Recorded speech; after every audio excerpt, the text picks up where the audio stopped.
సదాశివసమారంభాం శంకరాచార్యమధ్యమాం అస్మదాచార్యపర్యంతాం వందే గురుపరంపరాం.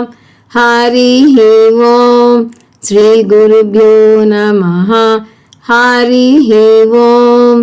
ఓం సహనావవతు సహనౌ భునక్తు సహ వీర్యం కరవావహై తేజస్వినావధీతమస్తు మా విద్విషావహై.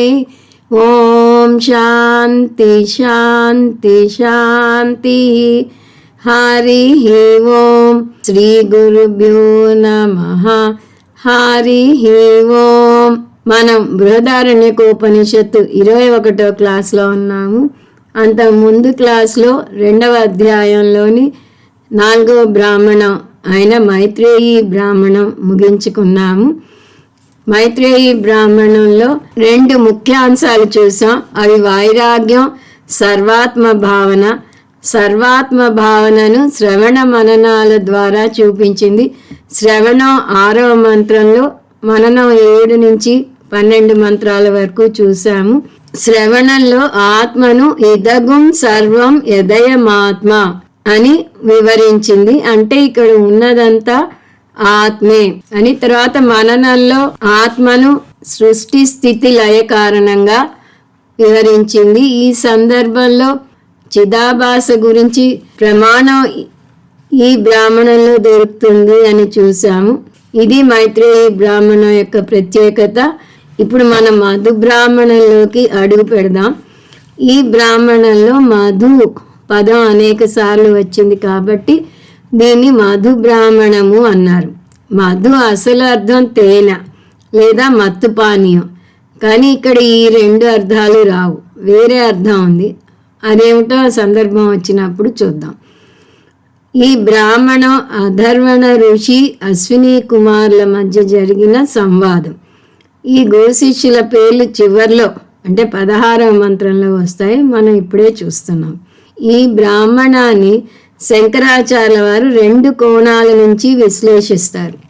దీన్ని నిధిధ్యాసన భాగంగా తీసుకోవచ్చని ఒకవైపు, కాదు మనన భాగంగా తీసుకోవచ్చని ఇంకోవైపు చూపిస్తారు. ముందు ఈ నిధిధ్యాసనం మననం అంటే ఏమిటో చూద్దాం. దాని ముందు శ్రవణాన్ని చూడాలి. జ్ఞానం ఎలా పొందాలి అంటే మైత్రేయి బ్రాహ్మణంలోనే శ్రోతవ్యో మంతవ్యో నిధిధ్యాసితవ్య అని చూసాం. అంటే శ్రవణ మనన నిధిధ్యాసనలు చేయాలి అని. వీటిలో తవ్యకారం ఉంది అంటే ఇది తప్ప వేరే మార్గం లేదు అని నియమించిందని వివరంగా చూసాం. ఇప్పుడు మళ్ళీ ఒకసారి శ్రవణ మనన నిధిధ్యాసనల గురించి చూద్దాం. అది అర్థం కాకపోతే వేదాంతం అర్థం కావడం కష్టం. శ్రవణ నిర్వచనం ఇంకే విని ఊరుకోవడం కాదు, వినటం గురించే చాలా వివరంగా వస్తుంది.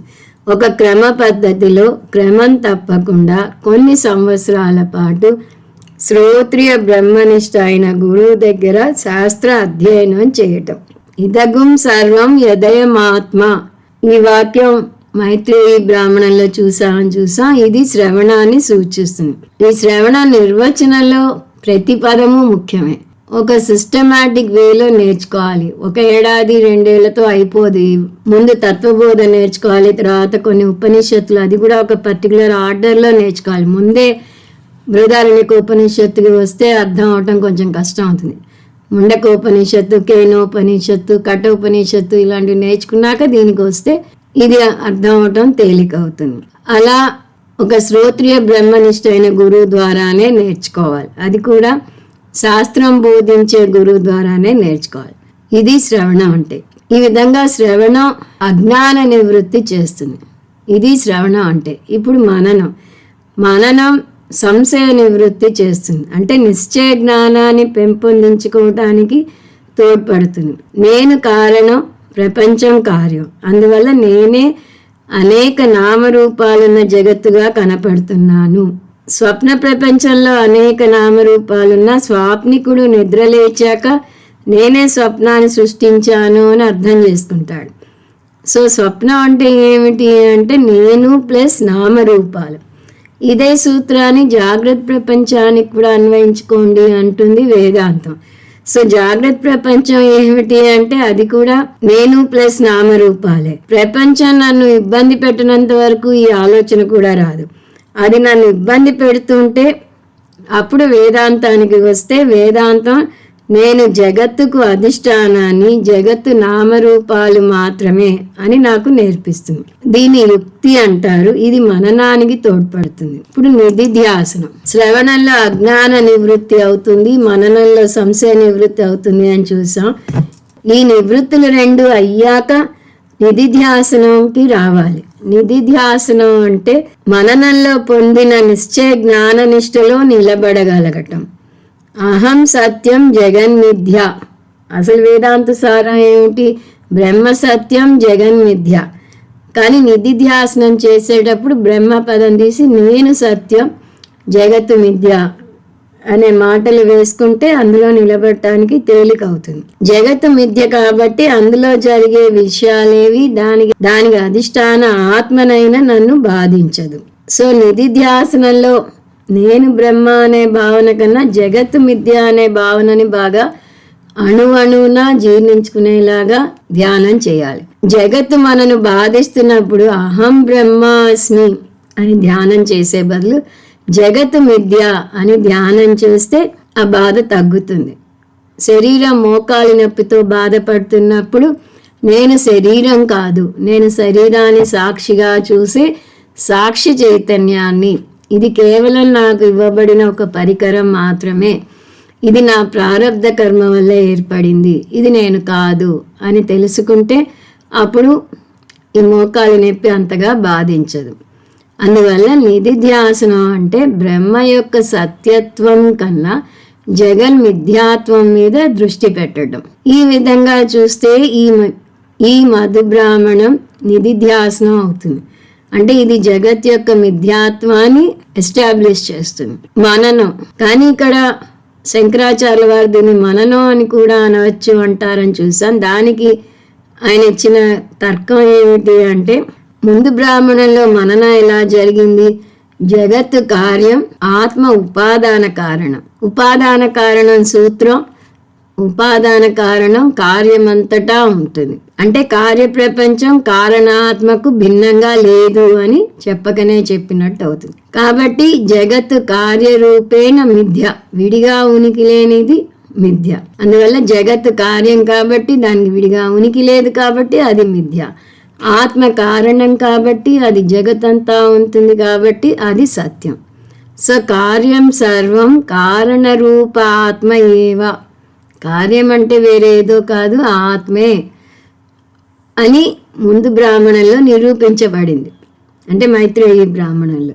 ఈ మధు బ్రాహ్మణంలో ఇదగుం సర్వం యదయమాత్మ అనే అంశాన్ని ఇంకో తర్కం ద్వారా నిరూపిస్తుంది. ఈ విధంగా చూస్తే ఈ బ్రాహ్మణాన్ని మననం అనవచ్చు. అలా ఈ బ్రాహ్మణం నిధిధ్యాసనలోకి వస్తుంది, మననంలోకి వస్తుంది.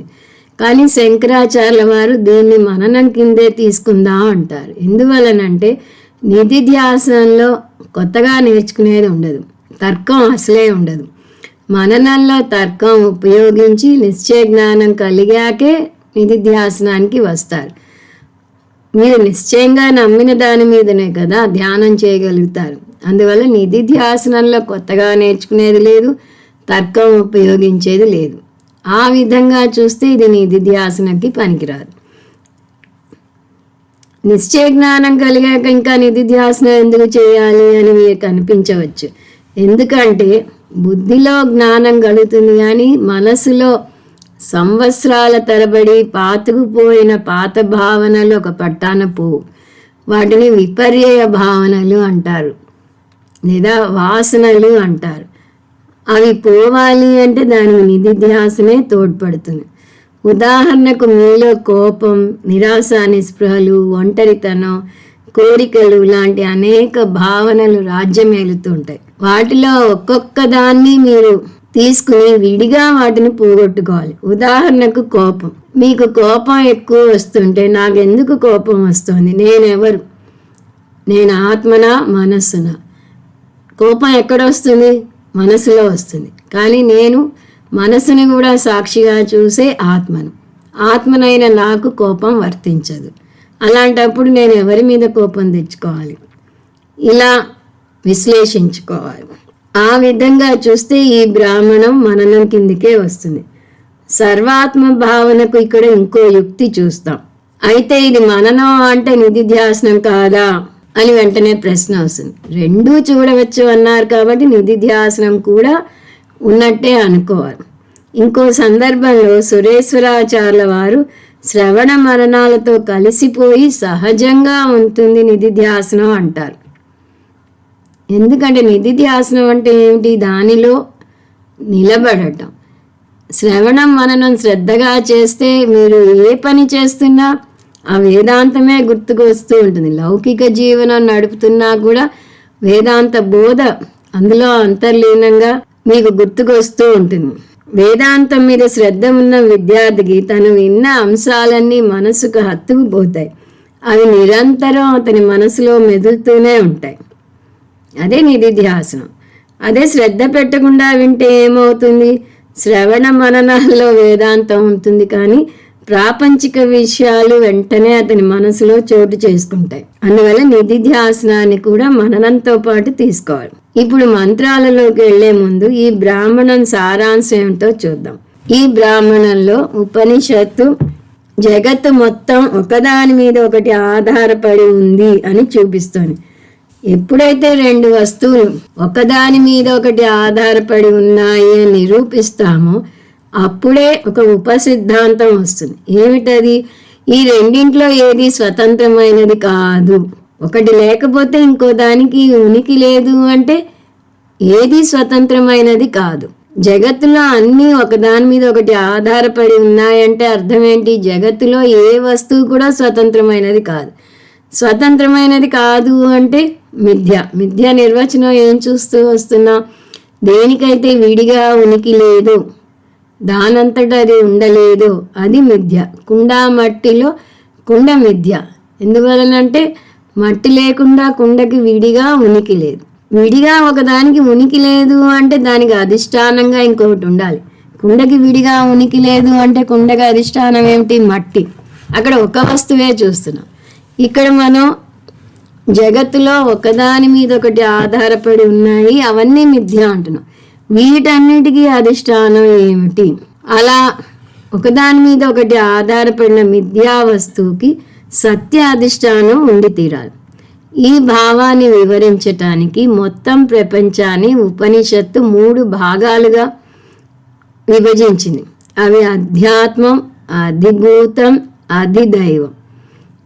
అవేంటో చూద్దాం. అధ్యాత్మం అంటే ఒక వ్యక్తిలో ఉన్న 19 అంగాలు, పంచ జ్ఞానేంద్రియాలు, పంచ కర్మేంద్రియాలు, పంచ ప్రాణాలు, 4 అంతఃకరణ.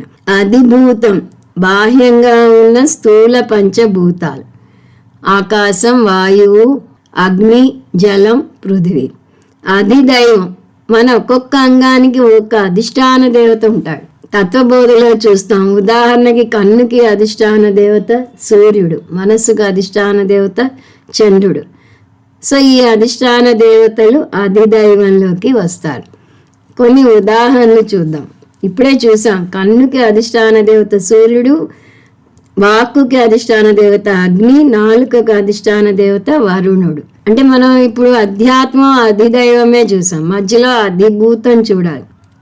సూర్యదేవతకి అధిభూతం సూర్యమండలం, అగ్నిదేవతకి అధిభూతం అగ్నిమండలం, వరుణ దేవతకి అధిభూతం జలం. ఈ మూడింటిని సింపుల్గా మనకి తెలిసిన పరిభాషలో చెప్పాలి అంటే జీవ జగత్తు ఈశ్వరులు అనవచ్చు. మన వేదాంతానికి రాకముందు ఈ త్రికోణంలో ఉంటాం. త్రిపుటి అంటారు దీన్ని, ట్రయాంగులర్ ఫార్మాట్ అంటారు స్వామీజీ. జీవుడైన నన్ను జగత్తు బాధిస్తోంది అని చెప్పి ఈశ్వరునితో మొరపెట్టుకుంటాం, అది త్రిపుటి. దాని నుంచి ద్విపుటికి రావాలి అని వేదాంతం నేర్పిస్తుంది. ఉన్నవి 3 కాదు 2 అంటుంది ముందు, ఆత్మ అనాత్మ. ఆ ద్విపుటి నుంచి మళ్ళీ ఏకం అద్వైతానికి వస్తాం. అనాత్మకి ఆత్మ లేకుండా విడిగా ఉనికి లేదు కాబట్టి ఉన్నదొకటే, అది ఆత్మ, అది నేను. నేను ఈజ్ఈక్వల్ టు ఆత్మ ఈజ్ఈక్వల్ టు బ్రహ్మ అనే ఈక్వేషన్ నేర్చుకుంటాం. ఇప్పుడు మనం మొదటి భాగంలో ఉన్నాం. త్రిపుటి లేదా త్రికోణం ట్రయాంగులర్ ఫార్మాట్లో ఉండేవి ఏమిటి? జీవుడు, జగత్తు, ఈశ్వరులు. అధ్యాత్మాన్ని జీవుడని, అధిభూతాన్ని జగత్తు అని, అధిదైవాన్ని ఈశ్వరుడు అని అంటారు. ఈ మూడు ఒకదాని మీద ఒకటి ఆధారపడి ఉన్నాయి అని ఈ బ్రాహ్మణంలో చూస్తాం. అంటే జీవుడు ఇంకో జీవుడి మీద ఆధారపడ్డాడు, జీవుడు జగత్తు మీద ఆధారపడ్డాడు, జీవుడు ఈశ్వరుడి మీద ఆధారపడ్డాడు. అక్కడ కూడా మళ్ళీ ఒక జీవుడే ఆధారపడటం కాదు, జీవుడు అంటే ఇద్దరు పరస్పరం ఆధారపడ్డారు. జీవుడు జగత్తు అంటే అంతే, జగత్తు జీవుడి మీద, జీవుడు జగత్తు మీద ఆధారపడి ఉన్నారు. అలాగే జీవుడు ఈశ్వరుడు కూడా జీవుడి మీద ఆధారపడ్డాడు. అవన్నీ ఎలాగో ఇప్పుడు మనం ముందు చాలా వివరంగా చూస్తాం, అర్థమవుతుంది. ఈ ఆధారపడి ఉండటానికే ఉపనిషత్తు మధువు అనే పదం వాడుతోంది. ఈ మధువు మీద ఉపాసన చేయాలి. మధువు పదానికి చాలా ప్రాముఖ్యత ఉంది. ఇందాక మనం మధు బ్రాహ్మణం పేరు ఎందుకు వచ్చింది అన్నప్పుడు తర్వాత చూద్దాం అన్నాం. ఇప్పుడు 2 అర్థాలు చెప్తున్నారు శంకరాచార్యుల వారు, అవేంటో చూద్దాం. ఒకటి కార్యం. ఎలాగైతే తేనె అనేక పుష్పాల నుంచి ఉత్పత్తి చెందుతుందో అలా కార్యం దాని కారణం నుంచి ఉత్పత్తి చెందుతుంది. కార్యం ఎలా వస్తుంది? కర్మ ఫలంగా వస్తుంది. అందువల్ల మధువు అంటే కార్యం లేదా కర్మ ఫలం అని ఒక అర్థం. 2 భోగ్య వస్తువు. ఒక కార్యం లేదా కర్మ ఫలం ఎందుకు సృష్టించబడుతుంది? అది అనుభవించబడటానికి. ఉదాహరణకు ఒక బల్లను మీరు ఎందుకు తయారు చేయించుకుంటారు? దాన్ని ఉపయోగించుకోవడానికి. ఆ విధంగా బల్ల భోగ్య వస్తువు అవుతుంది. అందువల్ల మధువు అంటే భోగ్య వస్తువు అని కూడా అర్థం వస్తుంది. సో కార్యం పదం కానీ భోగ్య వస్తువు పదం కానీ వాడామంటే వాటి వెన్నంటే మనం వాడకపోయినా ఇంకో 2 పదాలు వస్తాయి. ఒక వస్తువుని కార్యం అంటే కార్యానికి ఒక కారణం ఉండి తీరాలి. అలాగే ఒక వస్తువుని భోగ్య వస్తువు అంటే దాన్ని అనుభవించే భోక్త ఉండి తీరాలి. అంటే సృష్టిలో ప్రతిదీ కార్యకారణ సంబంధం రూపంలోనో భోక్తృభోగ్య రూపంలోనో ఒకదాని మీద ఒకటి ఆధారపడి ఉన్నాయి. ఈ భోక్తృభోగ్య అనుబంధం తారుమారవుతూ ఉంటుంది. ఒక కోణంలో చూస్తే ఒకరు భోక్త, ఇంకొకరు భోగ్య వస్తువు. అదే జంటను ఇంకో కోణంలోంచి చూస్తే భోక్త భోగ్య వస్తువు అవుతాడు, భోగ్య వస్తువు భోక్త అవుతాడు. ఉదాహరణకు మనం మన దైనందిన జీవితంలోంచి కొన్ని జంటలు చూద్దాం. మొదటిది గురు శిష్యుల అనుబంధం. వీరిద్దరి అనుబంధం చూస్తే ఒక కోణంలో గురువు భోక్త, శిష్యులు భోగ్య వస్తువులు. ఇంకో కోణంలో చూస్తే శిష్యులు భోక్త, గురువు భోగ్య వస్తువు. శిష్యులు ఉంటేనే గురువు, గురువు ఉంటేనే శిష్యులు ఉంటారు. మా శిష్యులు మీరు మాకు దొరకటం చాలా అదృష్టం అంటుంటారు. మేము కూడా అదే చెప్తాం, మీలాంటి మంచి శిష్యులు దొరకటం మా అదృష్టం, లేకపోతే మేము ఎవరికి బోధిస్తాము అని అంటాం. వాళ్ళు రీక్యాప్ కూడా చాలా అద్భుతంగా చేస్తారు. అందువల్ల గురు శిష్యుల అనుబంధం ఆధేయ సంబంధం అనవచ్చు. ఒకరి మీద ఒకరు ఆధారపడి ఉన్నారు. ఒకళ్ళు ఒక సందర్భంలో భోక్త అయితే ఇంకొకళ్ళు ఇంకో సందర్భంలో భోక్త అవుతారు. రెండవది జీవుడు దేవతలు. నిజానికి ఈ ఉపనిషత్తులోనే పంచమహాయజ్ఞాల గురించి చర్చించినప్పుడు ఈ విషయం చూసాం. జీవుడి పరంగా చూస్తే దేవతలు భోగ్య వస్తువులు, దేవతలు మనని దీవించాలి కాబట్టి. అదే దేవతల పరంగా చూస్తే జీవుడు భోగ్య వస్తువు. జీవుడు దేవతలకు యజ్ఞాలు చేస్తాడు కాబట్టి సహదేవానాం పశువు అన్నాం. దేవతలు మనని వారికి కావాల్సినట్టుగా మలుచుకుంటారు అని. మూడవ జంట పితృదేవతలు జీవుడు. పితృదేవతలకు మీరు శ్రాద్ధ కర్మలు పెట్టినప్పుడు మీరు వారికి భోగ్య వస్తువు, పితృదేవతలు భోక్తలు అవుతారు. కానీ వారు మిమ్మల్ని దీవించినప్పుడు మీరు భోక్త అవుతారు, పితృదేవతలు భోగ్య వస్తువు అవుతారు. నాలుగవ జంట పితా పుత్రుడు. పిల్లల పరంగా చూస్తే తండ్రి పిల్లలకు భోగ్య వస్తువు. ఒక పిల్లవాడి షర్టు మీద ఉంటుంది my dad is my ATM card అని. ఎప్పుడు డబ్బు కావాలంటే అప్పుడు తండ్రిని అడిగితే తండ్రి ఇస్తాడు. ఆ విధంగా పిల్లలకి తండ్రి భోగ్య వస్తువు. పిల్లలు తండ్రి ప్రారబ్ధ కర్మను క్షయం చేయడానికి పుడతారు. వారు మంచి పిల్లలైతే పుణ్య ప్రారబ్ధ కర్మ క్షయమవుతుంది. వారు చెడ్డవారైతే పాప ప్రారబ్ధ కర్మ క్షయమవుతుంది. అంటే ఎలా చూసినా ప్రారబ్ధ కర్మ క్షయమవుతుంది. అలాగే తండ్రి పరంగా చూస్తే కొడుకు భోగ్య వస్తువు అవుతాడు తండ్రికి. ఇదే సూత్రం కార్యకారణ భావనకు కూడా వర్తిస్తుంది. దీనికి కూడా 2 ఉదాహరణలు చూద్దాం. ఒకటి జీవుడు, జగత్తు. ఈ ప్రశ్న చాలా మందిని వేధిస్తూ ఉంటుంది. మనం ఉన్నాం కాబట్టి జగత్తు ఉందా, జగత్తు ఉంది కాబట్టి మనం ఉన్నామా? 2 కరెక్టే. ఇదే కారణం అని చెప్పలేం. జగత్తు ఉంది కాబట్టి మనం ఉన్నాం. అదెలా? మనం కార్యకరణ సంఘాతమైన ఈ శరీరంతో ఉన్నాం. అది ఎలా వచ్చింది? దాని పాంచభౌతిక శరీరం అంటారు. అంటే పంచభూతాల నుంచి వచ్చింది. మనకు అన్నం కూడా జగత్తు నుంచే వస్తుంది. అంటే మనం జగత్తు వల్లనే పుట్టాము, జగత్తులోని ఆహారాన్ని తీసుకుంటున్నాం కాబట్టి జగత్తు భోక్త, మనం దానికి భోగ్య వస్తువు. ఆ విధంగా జగత్తు కారణం, జీవుడు కార్యం. ఇప్పుడు ఇదే జంటను ఇంకో కోణంలోంచి చూద్దాం. అప్పుడు రివర్స్ అయిపోతుంది. మనం ఉన్నాం కాబట్టి జగత్తు ఉంది, మనం చూస్తేనే జగత్తు ఉంది. సుషుప్తిలో మనం పడుకుంటే జగత్తు లేదు. అంతేకాదు, మనం ఎందుకు పుట్టాం? మన పుణ్యపాప కర్మలను అనుభవించటానికి లేదా క్షయం చేసుకోవడానికి పుట్టాం. అవి క్షయం చేసుకోవాలంటే జగత్తుతో వ్యవహారం నడపాలి, జగత్తు ఉండాలి. అందువల్ల మన కర్మ ఈ జగత్తు రావడానికి మూల కారణమైంది. ఆ విధంగా చూస్తే మనమే కారణం, జగత్తు కార్యం.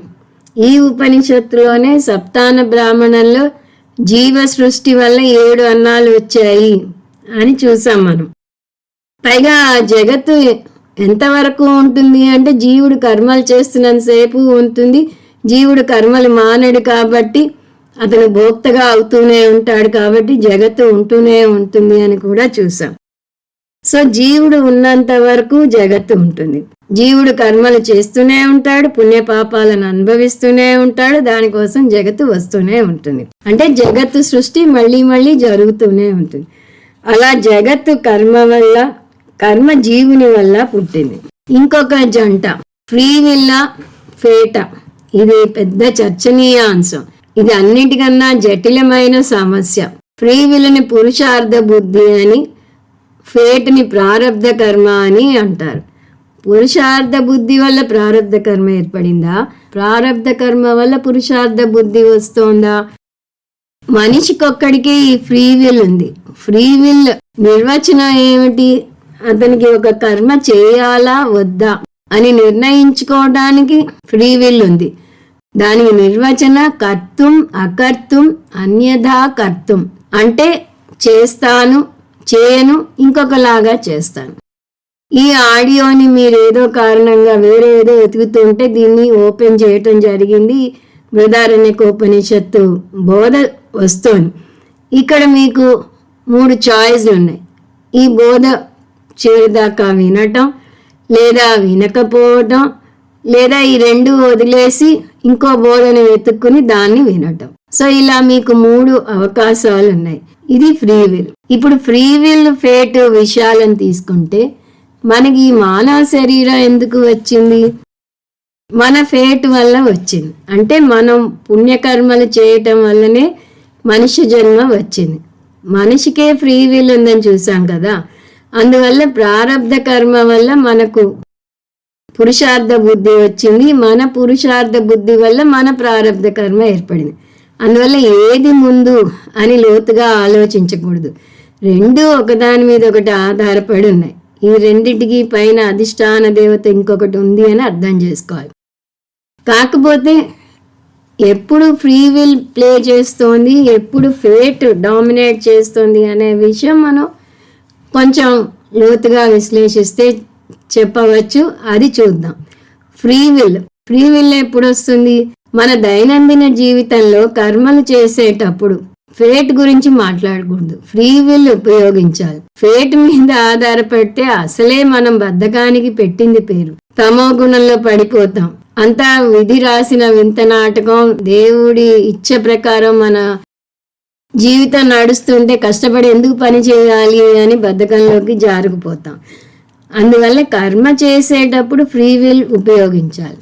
అలాగే ఒక అనారోగ్యం చేసినప్పుడు కూడా ఫ్రీ విల్ ఉపయోగించి డాక్టర్ దగ్గరికి వెళ్ళాలి. ఇక్కడ కూడా చాలామందికి అపోహ ఉంది. మన ప్రారంధ కర్మ క్షయం చేసుకోవడానికి ఈ భూమి మీదకి వచ్చాం, ఈ అనారోగ్యం వచ్చింది అంటే ప్రారంధ కర్మ దాని ద్వారా క్షయం అవుతుంది, అందువల్ల డాక్టర్ దగ్గరికి వెళ్ళకూడదు, మందులు వేసుకోకూడదు అనుకుంటారు కొంతమంది. కానీ స్వామీజీ దీన్ని ఒప్పుకోరు. డాక్టర్ దగ్గరకు వెళ్ళాలి, మానవ ప్రయత్నం చేయాలి, సాయశక్తులా కృషి చేయాలి. అయినా అది నయం కాని అనారోగ్యం అంటే ఏం చేయాలి? అప్పుడు ఫేట్ రంగంలోకి వస్తుంది. ఫేట్ అని ఎప్పుడు అనుకోవాలి అంటే కర్మ చేసేటప్పుడు ఫ్రీ విల్ ఉపయోగిస్తే కర్మఫలం అనుభవించేటప్పుడు ఫేట్ లేదా మనం చూసిన ప్రారంధ కర్మ పదం వేసుకోవాలి. ఇప్పుడే చూసాం, ఒక అనారోగ్యం వచ్చింది, డాక్టర్ దగ్గరికి వెళ్ళాం, అది ఏదో నయం కాని మహమ్మారి రోగం అని అంటే అప్పుడు ఫేట్గా దాన్ని స్వీకరించాలి. దాన్ని మనం చేసిన కర్మకు ఫలంగా తీసుకోవాలి. ఇంకో విధంగా చెప్పాలి అంటే గతంలో జరిగిన విషయాలను తలుచుకున్నప్పుడు దాన్ని తప్పించుకోలేము కాబట్టి దాన్ని మన ఫేట్గా అంగీకరించాలి. కానీ దీన్ని బట్టి మనం ఒక ఉపసిద్ధాంతం ఏర్పరచుకోవాలి. ఏమిటది? ఇప్పటి జీవితం మనం గతంలో చేసిన దాన్ని బట్టి వచ్చింది అంటే ఇప్పుడు మనం చేసిన పనుల వల్ల మనం భవిష్యత్తుని మార్చుకోవచ్చు అనే కదా అర్థం. అందువల్ల భవిష్యత్తులో కర్మలు చేసేటప్పుడు ఫ్రీ విల్ ఉపయోగించాలి. ఇలా ఆలోచించడం శ్రేయస్కరం, అంతకన్నా లోతుగా వెళ్ళకూడదు అంటారు స్వామీజీ. ఈ భోక్త భోగ్య వస్తువు, కార్యం కారణం అనే పరస్పర సంబంధాలతో కూడిన ఈ మధు బ్రాహ్మణానికి బీజంగా తైత్రీయోపనిషత్తులో ఒక అంశం ఉంది. దాన్ని అన్నాదం ప్రతిష్ఠితం పదాలతో చూసాము. రెండిటికి ఒక్కొక్క ఉదాహరణ చూద్దాం. తైత్రీయోపనిషత్తులోంచి ఇది అన్నాద సంబంధానికి ఉదాహరణ ప్రాణం, శరీరం. అన్నం అంటే తినబడేది, అన్నాదం అంటే తినేది. ప్రాణం శరీరం అన్నాం కదా, ప్రాణం తినబడేది, శరీరం తినేది అని అనుకుంటే అంటే ప్రాణం అన్నం, శరీరం అన్నాదం. ఎప్పుడంటాం? శ్వాసక్రియ ద్వారా శరీరం ప్రాణాన్ని తింటుంది. అంటే మనం ప్రాణాయామం చేస్తున్నాం అనుకోండి, అప్పుడు ప్రయత్నపూర్వకంగా శ్వాసక్రియ చేస్తాం. అది చేశాక కొంతసేపు చేసేసరికి ప్రాణశక్తి సన్నగిలుతుంది. సో శ్వాసక్రియ ద్వారా ప్రాణాన్ని తింటుంది.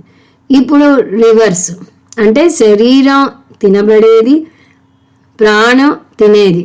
ఎక్సర్సైజ్ చేస్తే ప్రాణం శరీరంలోని కొవ్వుని కరిగిస్తుంది, అంటే అక్కడ శరీరాన్ని ప్రాణం తింటుంది. దీన్ని అన్నాద సంబంధం అంటారు. ఇదే రూలు, పరస్పరంగా ఒకదాని మీద ఒకటి ఆధారపడి ఉండటం. ఇప్పుడు ప్రతిష్ఠితం సంబంధం చూద్దాం. ఇక్కడ తైత్రీయోపనిషత్తు ఇచ్చిన ఉదాహరణలో ఒక ఉదాహరణ చూద్దాం. అది అగ్ని, జలం. ప్రతిష్ఠ అంటే ఆధారం, ప్రతిష్ఠితం అంటే ఆధేయం, అంటే ఆధారపడినది. అగ్ని, జలం తీసుకుంటే సృష్టి క్రమంలో ఆకాశం, వాయువు, అగ్ని, జలం, పృథ్వీ వరుస చెప్తాం. అంటే అగ్ని నుంచి జలం వచ్చింది, అంటే అగ్ని కారణం, జలం కార్యం అయింది, అంటే అగ్ని జలానికి ఆధారం అయింది. ఇప్పుడు జలం, అగ్ని అంటే జలం ఆధారం, అగ్ని జలం మీద ఆధారపడింది. అదెప్పుడు? వర్షం పడే సమయంలో మెరుపులు వస్తాయి, విద్యుల్లతలు అంటాం. అంటే వాన వచ్చినప్పుడు వస్తుంది కాబట్టి ఈ మెరుపులు వాన మీద ఆధారపడ్డాయి కాబట్టి జలతత్వం మీద అగ్ని ఆధారపడింది అని అర్థం చేసుకోవాలి. ఈ విధంగా ప్రతిదీ ఒకదాని మీద ఇంకోటి ఆధారపడుతుంది. ఇంతవరకు మనం ఇంకా మధు బ్రాహ్మణం చెప్పే ఆధేయ సంబంధాల గురించి చూడటం లేదు. ఇంకా మనం జనరల్ ఇంట్రడక్షన్లోనే ఉన్నాం. ఇక్కడ మధు బ్రాహ్మణంలో అనేక అంశాల మధ్య ఉన్న పరస్పర అనుబంధాన్ని చూస్తాం. యత్ పరస్పర ఉపకారక భూతం తదన్య అధిష్టానకం. దీన్ని వ్యాప్తి వాక్యం అంటారు. రెండు వస్తువులు ఒకదాని మీద ఒకటి ఆధారపడినప్పుడు వాటికి భిన్నంగా అధిష్టానం ఉంటుంది. సర్వం జగత్తుకు ఆత్మ అధిష్టానం. పరస్పర ఉపకారక భూతత్వాత్ స్వప్నవత్. ఇందాకటి వ్యాప్తి వాక్యం అన్నాం, దీన్ని అనుమాన వాక్యం అంటారు. స్వప్నవతు ఉదాహరణ, దీనికి సాధారణంగా స్వప్న వృత్తాంతం ఉదాహరణగా చెప్తారు. స్వప్నంలో స్వాప్నికుడు స్వప్న ప్రపంచం మీద ఆధారపడతాడు, స్వప్న ప్రపంచం స్వాప్నికుని మీద ఆధారపడుతుంది. ఇంకో విధంగా చెప్పాలి అంటే స్వప్న ప్రపంచాన్ని అనుభవించకుండా స్వాప్నికుడు ఉండలేడు. నాకు ఇవాళ కళలు వద్దు అని మీరు చెప్పలేరు, అవి వచ్చేస్తాయి. స్వాప్నికుడు అనుభవించకపోతే స్వప్న ప్రపంచానికి ఉనికి లేదు. స్వాప్నికుడు నువ్వు ఈ పని చేసుకో నేను బయటికి వెళ్ళొస్తాను అనలేడు. స్వాప్నికుడు చూస్తేనే స్వప్న ప్రపంచం ఉంది. ఆ విధంగా స్వప్న ప్రపంచం స్వాప్నికుడు పరస్పర ఉపకారక భూతం, ఒకదాని మీద ఒకటి ఆధారపడి ఉన్నాయి. ఈ రెండింటికి భిన్నంగా ఉన్న అధిష్టానం ఎవరు? జాగ్రత్త పురుషుడు. ఇదే సూత్రాన్ని జాగ్రత్త ప్రపంచానికి విస్తరింపజేస్తే జగత్తులో కూడా అన్నీ ఒకదాని మీద ఒకటి ఆధారపడి ఉన్నాయి. అలా ఒకదాని మీద ఒకటి ఆధారపడితే జాగ్రత్త ప్రపంచం కూడా స్వప్న ప్రపంచంలాగా మిథ్య అవుతుంది. దానికి అధిష్టానం ఎవరు? ఆత్మ. ఆత్మ సత్యం అవుతుంది. బృహదారణ్యకోపనిషత్తులో అలా అనేక విధాలుగా బ్రహ్మ సత్యం జగన్మిథ్య అనే వివరణ వస్తూ ఉంటుంది.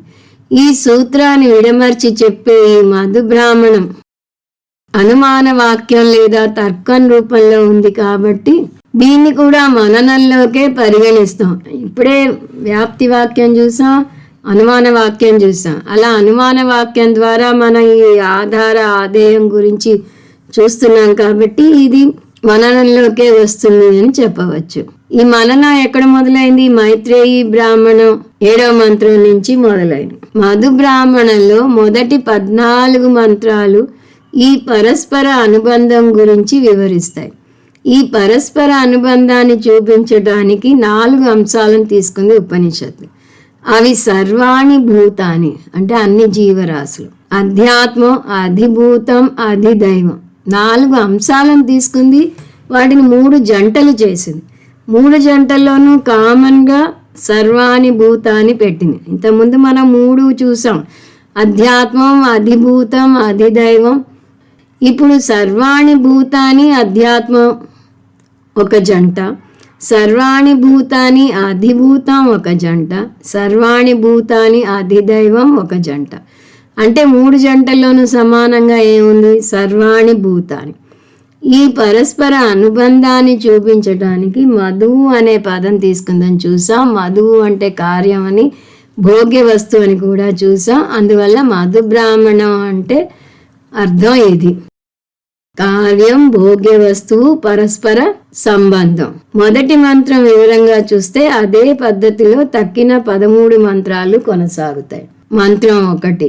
ఇక్కడ అధ్యాత్మంకి చూసేది స్థూల శరీరం, అధిభూతానికి పృథివీ, అధిదైవానికి పృథివీ దేవత. సరే, సర్వభూతాలని వీటితో పోలుస్తోందని చూసాం. ముందు మంత్రం అర్థం విడిగా చూస్తే జత 1. ఈ పృథివీ సర్వభూతాలకు మధువు అంటే పృథివీ కార్యం అయింది, భోగ్య వస్తువు అయింది. సర్వభూతాలు కారణం, భోక్త. ఇప్పుడు ఇంకో కోణంలోంచి చూస్తే పృథివీ భోగ్యం, సర్వభూతాలు భోక్త. పృథివీ కార్యం, సర్వభూతాలు కారణం అవుతాయి. జత 2. మళ్ళీ సర్వభూతాలు కామన్గా వస్తుందనే విషయం మర్చిపోకూడదు. అందువల్ల సర్వభూతాలకు అంటే అన్ని జీవులకు అధిభూతం పృథివీ దేవత, అధిభూతానికి అన్ని జీవులు మధువు. జత 3. అన్ని జీవులకు అధిదైవం మధువు, అధిదైవం అన్ని జీవులకు మధువు. అంటే జీవి జీవి, జీవి జగత్తు, జీవి ఈశ్వరుడు ఒకరికి ఒకరు మధువు అయ్యారు. అందువల్ల అధ్యాత్మ, అధిభూత, అధిదైవం అన్ని మధువు అయిన ప్రపంచం ఆత్మ. అంటే ఈ ప్రపంచానికి అధిష్టానం ఆత్మ, అధిష్టాన ఆత్మకు భిన్నంగా దానికి ఉనికి లేదు అని అర్థం. పరస్పరం ఒకదాని మీద ఒకటి ఆధారపడిన ఈ ప్రపంచం అధిష్టాన ఆత్మకు భిన్నంగా లేదు అని చెప్పటంలోని ఉద్దేశం పరస్పర మధువుగా నిలిచిన ప్రపంచం మిథ్య. జగన్మిథ్య, బ్రహ్మసత్యం అనేక విధాలుగా వస్తోందని చూసాం. ఇక్కడ జగన్మిథ్యా భాగం ఎక్కువగా వస్తుంది. ఇది ఈ మంత్రం సారాంశం. ఈ నేపథ్యంతో మొదటి మంత్రాన్ని చూద్దాం. ముందు జత 1ని సూచించే పదాలు చూస్తే, అయం పృథివీ సర్వేషాం భూతానాం మధు, అస్యై పృథివ్యై సర్వాణి భూతాని మధు. ఈ పృథివీ సకల ప్రాణులకు మధువు, ఈ పృథివీకి సకల ప్రాణులు మధువు. ఇది మొదటి జత. జత 2, యశ్చాయమస్యాం పృథివ్యాం తేజోమయః అమృతమయ పురుషః. ఇక్కడ మనం కొన్ని పదాలు కలుపుకుంటాం. యశ్చాయమస్యాం పృథివ్యాం, దేనికి? సర్వేషాం భూతానాం మధుః, అది మళ్ళీ పైనుంచి తెచ్చుకోవాలి. అలాగే తేజోమయః అమృతమయ పురుషఃకి తస్య సర్వాణి భూతాని మధు, 2వ లైన్లోంచి తెచ్చుకోవాలి. దీని అర్థం, ఈ పృథివీ దేవత సకల ప్రాణులకు మధువు, ఈ పృథివీ దేవతకు సర్వ ప్రాణులు మధువు. జత 3, యశ్చాయం అధ్యాత్మగుం శారీరః తేజోమయః అమృతమయః పురుషః. మళ్ళీ ఈ పదాలు కలుపుకుంటాం. యశ్చాయం అధ్యాత్మగుం శారీరః, తర్వాత సర్వేషాం భూతానాం మధు అంటాం. తేజోమయః అమృతమయః పురుషః దగ్గర తస్య సర్వాణి భూతాని మధు కలుపుకుంటాం. దీని అర్థం, ఈ అధ్యాత్మ శరీరం సకల ప్రాణులకు మధు, ఈ అధ్యాత్మ శరీరానికి సకల ప్రాణులు మధు. ఇక్కడ ఒక విషయం గమనించాలి. 3 జతలు చూసాం, కానీ 2, 3 జతల్లో 2వ లైను ఒకటే వచ్చింది. తేజోమయః అమృతమయః పురుషః. తర్వాత వచ్చే అన్ని మంత్రాల్లో కూడా ఇలా 2 సార్లు ఈ తేజోమయః అమృతమయః పురుషః వస్తుంది. అందువల్ల వాటి మధ్య ఉన్న తేడా ఏమిటో మనం ఇప్పుడే స్పష్టంగా తెలుసుకోవాలి. మొదటి పురుషః అంటే అధిదైవం లేదా అధిదేవత. ఉదాహరణకు పృథ్వీ దేవత, అగ్ని దేవత, వాయు దేవత. ఇది సమష్టి. ఈ పురుషుణ్ణి సమష్టి సూక్ష్మ ప్రపంచం ప్లస్ చిదాభాసగా తీసుకోవాలి. తేజోమయః అమృతమయః పదాలు చైతన్య తత్వాన్ని, సాపేక్షిక శాశ్వతత్వాన్ని సూచిస్తాయి. చిదాభాస వల్ల తేజోమయం, మనుషుల కన్నా ఎక్కువ కాలం ఉంటారు కాబట్టి అమృతమయం. సాపేక్షికం అని ఎందుకన్నాము అంటే వారు కూడా శాశ్వతం కారు కాబట్టి. అందువల్ల మొదటి పురుషః అధిదైవాన్ని సూచిస్తే 2వ పురుషః ఆధ్యాత్మికాన్ని సూచిస్తుంది. కాబట్టి 3వ జతలో పురుషుని అర్థం వ్యష్టి సూక్ష్మ శరీరం చిదాభాస. దీని కూడా తేజోమయ అమృతమయ అంది ఉపనిషత్తు. ఎందుకంటే వ్యష్టి సూక్ష్మ శరీరం కూడా చిదాభాస వల్ల తేజోమయం అవుతుంది. సూక్ష్మ శరీరం కూడా స్థూల శరీరంతో పోలిస్తే చాలా ఎక్కువ కాలం ఉంటుంది. అంటే జత 2లో మనం చూసేది సమష్టి సూక్ష్మ ప్రపంచం ప్లస్ చిదాభాస. 3వ జతలో మనం చూసేది వ్యష్టి సూక్ష్మ శరీరం ప్లస్ చిదాభాస. ఈ 2 స్థూల ప్రపంచం స్థూల శరీరం కన్నా ఎక్కువ కాలం ఉంటాయి కాబట్టి అమృతమయ అనే పదం వచ్చింది. ఇప్పుడు మంత్రంలో చివరి భాగం చూద్దాం. అయమేవ సహా యోయమాత్మ. ఈ ప్రపంచం మధ్యాత్మక ప్రపంచం, అంటే మధుతో కూడిన ప్రపంచం, అంటే అధిభూత అధిదైవ మధ్యాత్మక ప్రపంచ అయమాత్మ.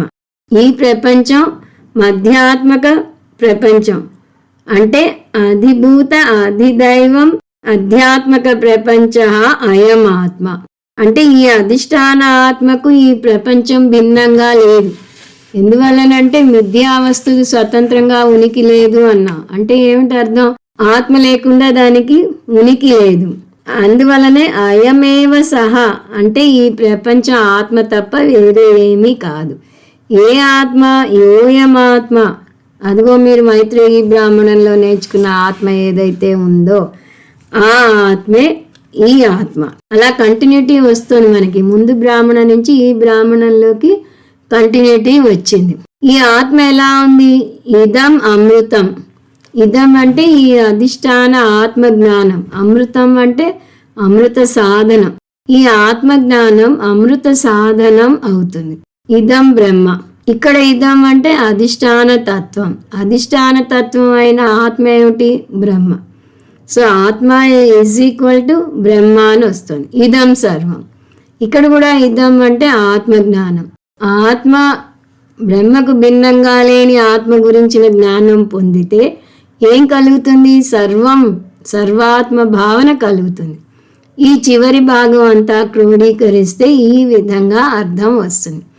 ఎప్పుడైతే నేను అధిష్టాన ఆత్మను, ఒకదాని మీద ఒకటి ఆధారపడ్డ జగత్తును కాను అని అర్థం చేసుకుంటానో అప్పుడు ఇలా పరస్పరంగా ఆధారపడ్డ జగత్తు మిథ్య అని, నేను స్వతంత్రమైన సత్యాన్ని అని, అందువల్ల నేనే ఈ పరస్పరంగా ఆధారపడ్డ జగత్తుగా పొరపాటుగా కనిపిస్తున్నాను అని తెలుసుకుంటాను. దీని సర్వప్రాప్తి అంటారు. నేను అన్నం అన్నాదాన్ని, నేను భోక్త భోగ్యాన్ని, నేను ప్రతిష్ట ప్రతిష్ఠితాన్ని అని తెలుసుకోవడం సర్వాత్మ భావన. ఇవన్నీ నేను ఆత్మగా వీటన్నింటిలోనూ ఉన్నాను. దీని శంకరుల వారు మొదటి అధ్యాయంలోని మంత్రంతో కలుపుతున్నారు. తస్మాత్ తత్ సర్వం అభవతు. ఎవరైతే ఆత్మజ్ఞానం పొందుతారో వారు సర్వం పొందుతారు అని అక్కడ చెప్పబడింది. దాని వివరణ ఇక్కడ వచ్చింది. దీన్ని ఆ వాక్యానికి నిగమనం అంటారు. అంటే ఆ మంత్రాన్ని విశ్లేషించి దాన్ని అర్థం వివరించే ఉపసంహార మంత్రం అన్నమాట. ఈ మంత్రం అర్థమైతే తక్కిన మంత్రాలన్నీ అర్థమైనట్టే. అందువల్ల వాటిని మనం ఒకేసారి ఒక పట్టికలో చూద్దాం. ముందు ఆ మంత్రాలు చూద్దాం. మంత్రాలు 2 నుంచి 14 వరకు ఒకేసారి చూద్దాం. ఇప్పుడు ఒక్కొక్క మంత్రము అర్థం విడిగా చూడబోవటం లేదు. వీటిని ఒక టేబుల్లో చూద్దాం. మంత్రం నెంబరు, అధిభూతం, అధిదైవం, అధ్యాత్మం. ఇందాక మనం 3 సెట్గా చూసినప్పుడు ముందు అధ్యాత్మం చూసాం, తర్వాత అధిభూతం చూసాం, అధిదైవం చూసాం. ఉదాహరణకి కన్ను అధ్యాత్మం అన్నా, ఆదిత్యుడు అధిభూతం అన్నా, ఆదిత్య దేవత అధిదైవం అన్నాం. ఇప్పుడు ఉపనిషత్తు ఏ ఆర్డర్లో చెప్తే ఆ ఆర్డర్లో మనం చూడాలి కాబట్టి ముందు అధిభూతం వస్తుంది, తర్వాత అధిదైవం వస్తుంది, తర్వాత అధ్యాత్మం వస్తుంది. మొదటి మంత్రంలో మనం ఆల్రెడీ చూసాం. అధిభూతం పృథివీ, అధిదైవం పృథివీ దేవత, అధ్యాత్మం శరీరం. అక్కడ మనం చూసాం తేజోమయ అమృతమయ పురుష అంటే అధిదైవం గురించి వచ్చినప్పుడు సమష్టి సూక్ష్మ శరీరం ప్లస్ చిదాభాస అని, అధ్యాత్మం గురించి వచ్చినప్పుడు వ్యష్టి సూక్ష్మ శరీరం ప్లస్ చిదాభాస అని చూసాం. అది ఇలా ప్రతి చోట కలుపుకుంటూ రావాలి. మనం ఊరికే ఆ టేబుల్ మాత్రం చూద్దాము. సో మళ్ళీ చెప్తున్నాను. మొదటి మంత్రంలో అధిభూతం పృథివీ, అధిదైవం పృథివీ దేవత, అధ్యాత్మం శరీరం. రెండవ మంత్రంలో అధిభూతం జలం, అధిదైవం జలదేవత, అధ్యాత్మం రేతస్సు అంటే పురుష బీజం. మూడవ మంత్రంలో అధిభూతం అగ్ని, అధిదైవం అగ్నిదేవత, అధ్యాత్మం వాక్కు. నాలుగవ మంత్రంలో అధిభూతం వాయువు, అధిదైవం వాయుదేవత, అధ్యాత్మం ప్రాణం. ఐదవ మంత్రంలో అధిభూతం ఆదిత్యుడు, అధిదైవం ఆదిత్య దేవత, అధ్యాత్మం చక్షువు. ఆరవ మంత్రంలో అధిభూతం దిశలు, అధిదైవం దిగ్దేవత, అధ్యాత్మం శ్రోత్రం. ఏడవ మంత్రంలో అధిభూతం చంద్రుడు, అధిదైవం చంద్రదేవత, అధ్యాత్మం మనసు. ఇక్కడ మానస పురుషుడు అని తీసుకోవాలి. 8 అధిభూతం విద్యుత్, అధిదైవం విద్యుత్ దేవత, అధ్యాత్మం శరీరం యొక్క తేజస్సు. 9వ మంత్రంలో అధిభూతం ఉరుములు, అధిదైవం ఉరుముల దేవత, అధ్యాత్మం అక్షరాల స్వరం. 10 అధిభూతం ఆకాశం, అధిదైవం ఆకాశ దేవత, అధ్యాత్మం హృదయాకాశం. 11 ధర్మం అంటే అంతర్గతం, అధిదైవం ధర్మదేవత, అధ్యాత్మం ధర్మ పురుషుడు. 12 అధిభూతం సత్యం, అధిదైవం సత్యదేవత, అధ్యాత్మం సత్యపురుషుడు. 13 అధిభూతం మనుష్య జాతి, అధిదైవం మనుష్య దేవత, అధ్యాత్మం మానుషం వ్యష్టి స్థాయి. 14 3 ఆత్మ పదమే వస్తుంది. ఈ చివరి దానికి 3 భేదాలు లేవు. అందువల్ల 14వ మంత్రాన్ని వివరంగా చూద్దాం. అది తక్కిన వాటికి కొంచెం భిన్నంగా ఉంటుంది. సగం వరకు పరస్పర అనుబంధం గురించే వస్తుంది. అయమాత్మ సర్వేషాం భూతానాం మధు అస్య ఆత్మనః సర్వాణి భూతాని మధు యశ్చాయం అస్మిన్ ఆత్మని తేజోమయో అమృతమయః పురుషః. ఇంతవరకు మధు భాగం వస్తుంది. దీని అర్థం ఈ ఆత్మ సకల ప్రాణులకు మధువు, సకల ప్రాణులు ఆత్మకు మధువు. ఇక్కడ ఆత్మ అంటే అధ్యాత్మ, అధిభౌతిక, అధిదైవిక విభజనలు లేవు. అధ్యాత్మ, అధిభౌతిక, అధిదైవిక విశేషరహిత ఆత్మ అంటే వ్యష్టికి సమష్టికి మధ్య ఉన్న అనుబంధం గురించి చెప్తున్నది. యశ్చాయం ఆత్మ తేజోమయో అమృతమయః పురుషః.